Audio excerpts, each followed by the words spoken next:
মোবাইলে হঠাৎ আসছে ট্রাফিক জরিমানার এসএমএস, সঙ্গে দেওয়া হচ্ছে বিভিন্ন লিঙ্ক, চাওয়া হচ্ছে ব্যক্তিগত তথ্য। অনেকেই আতঙ্কে পড়ে যাচ্ছেন, আবার কেউ কেউ প্রতারণার ফাঁদেও পা দিচ্ছেন। এমন পরিস্থিতিতে নগরবাসীকে সতর্ক করেছে ঢাকা মহানগর পুলিশ ডিএমপি। জানিয়েছে, ট্রাফিক মামলা ও জরিমানার নামে সামাজিক যোগাযোগ মাধ্যমে ছড়িয়ে পড়া অনেক এসএমএসই ভুয়া এবং প্রতারণামূলক। সোমবার ডিএমপির মিডিয়া অ্যান্ড পাবলিক রিলেশন বিভাগের উপ police commissioner SM. Nasir Uddin স্বাক্ষরিত এক বিজ্ঞপ্তিতে এ সতর্কবার্তা দেওয়া হয়।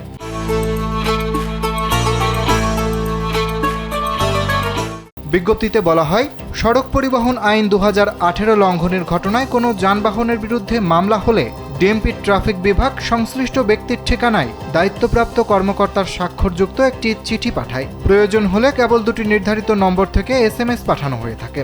এর বাইরে অন্য কোনো নম্বর থেকে আসা বার্তা নিয়ে সতর্ক থাকার আহ্বান জানিয়েছে ডিএমপি। পুলিশ আরও জানিয়েছে, ট্রাফিক বিভাগের জরিমানার অর্থ অনলাইন ব্যাংকিং সেবা উপায় এবং সিবিবিএল এর মাধ্যমে পরিশোধ করা যায়। তবে কোনো অবস্থাতেই ডিএমপির ট্রাফিক বিভাগ কারো পিনকোড, পাসওয়ার্ড বা ওটিপি জানতে চায় না।